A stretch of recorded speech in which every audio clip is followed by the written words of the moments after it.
Sekuyisikhathi eside manje izakhamuzi zasesikhawini kuWard 1 zibhekene nenselele yamanzi, okuyinto ejwayelekile-ke emphakathini eminingi yasey'ndaweni zasemakhaya. Eminyakeni emithathu edlule idolobha laseMhlathuze laqala ukwakha umklamo wamanzi omkhulukazi ukubhekana nale nkinga. Lo mklamo iKwadube Water Project uma usuqediwe ukwakhiwa uzophakela ngamanzi izakhamuzi ey'ngaphezulu kwe1,000.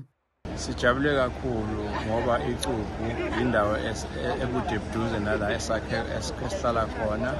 So ngoba amanzi sesiwathola kuqala thina esuka lapha eCubu sikuthokozela kakhulu lokho siwumphakathi.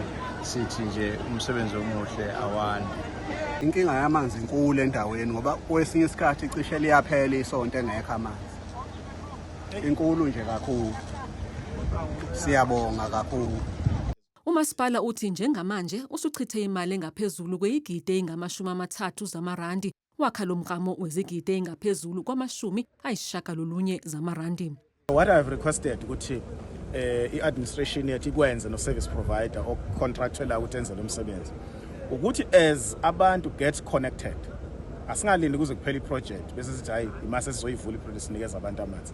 Uma sekubonakala ukuthi la isesidlule khona singakwazi ukureticulate amanzi, we must isolate at that point abantu bakwazi ukuthola amanzi, whether about 100, whether about 200, whether about 300, but those that are already connected must actually be isolated, kuqhubeka i-project, and then abantu labakwazi ukuthola amanzi ngoba i-demand vele is very huge for this area yala kwaDube. Ezinye izakhamuzi zizoqala ukuthola amanzi kompompi bazo ngoNhlangulana nonyaka.